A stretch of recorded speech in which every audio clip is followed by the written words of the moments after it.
Jason Hill is a professor of philosophy at DePaul University, but if we follow his advice, he could soon be unemployed. He just published a remarkable piece in the Hill newspaper saying that universities, and he's worked in them for a long time, have become so overwhelmed by identity politics, socialism, anti-Americanism, and dumbness that essentially they're beyond saving. He suggests that taxpayers and private donors pull funding and let the whole system collapse for the betterment of the country. Professor Hill is also the author of the book We Have Overcome, which I have not read but plan to because his piece is literally that good and you should read it. He joins us now. Professor, thank you for coming on tonight. So did I misread what you wrote? You basically seem to have concluded, after years of working right in the middle of it, that the system is beyond saving.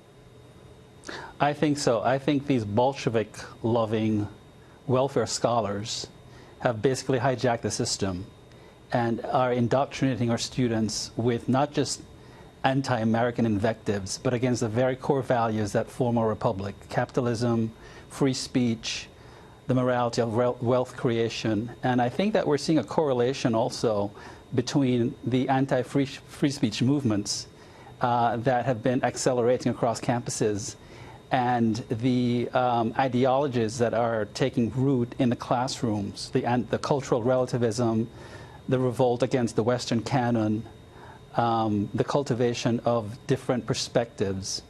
I think that we're not beyond repair. I think there's a solution. In my book, We Have Overcome, I go into some more details about how we can address this dilemma in the academy.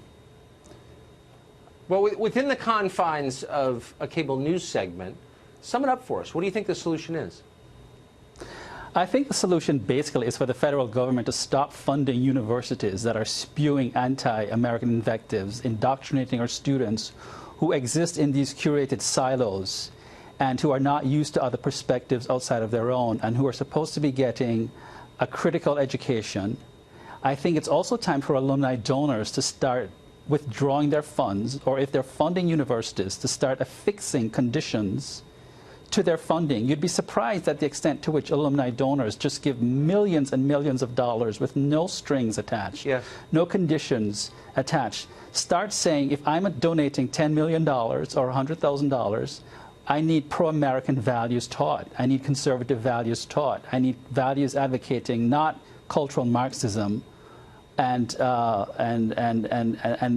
values that are inimical to Americanism, but we need values and scholarship, proper scholarship that are rejoinders to the nonsense that's being taught on campuses today. Professor, thank you for that. And again, I would encourage our viewers tonight to look you up, to look at what you've written and your book, because I thought it was remarkable and brave. So Godspeed.